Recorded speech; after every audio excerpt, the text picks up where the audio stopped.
John chapter 2. On the third day, a wedding took place at Cana in Galilee. Jesus' mother was there, and Jesus and his disciples had also been invited to the wedding. When the wine was gone, Jesus' mother said to him, "They have no more wine." "Dear woman, why do you involve me?" Jesus replied. "My time has not yet come." His mother said to the servants, "Do whatever he tells you." Nearby stood 6 stone water jars, the kind used by the Jews for ceremonial washing, each holding from 20 to 30 gallons. Jesus said to the servants, "Fill the jars with water." So they filled them to the brim. Then he told them, "Now draw some out and take it to the master of the banquet."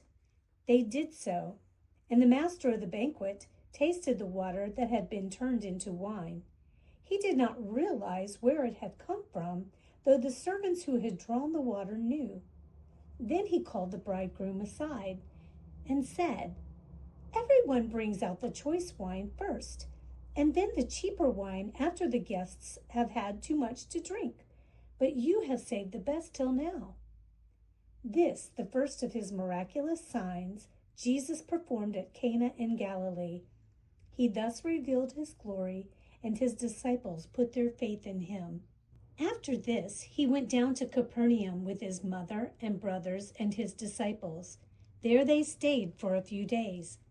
When it was almost time for the Jewish Passover, Jesus went up to Jerusalem.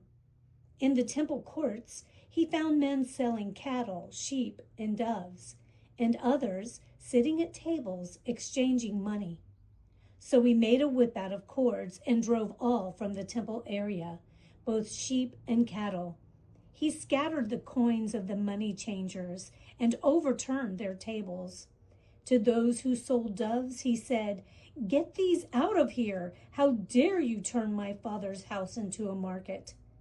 His disciples remembered that it is written, "Zeal for your house will consume me." Then the Jews demanded of him, "What miraculous sign can you show us to prove your authority to do all this?" Jesus answered them, "Destroy this temple, and I will raise it again in 3 days."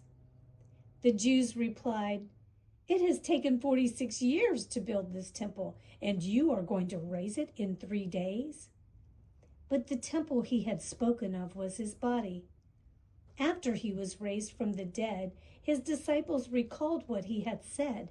Then they believed the scripture and the words that Jesus had spoken. Now, while he was in Jerusalem at the Passover feast, many people saw the miraculous signs he was doing and believed in his name.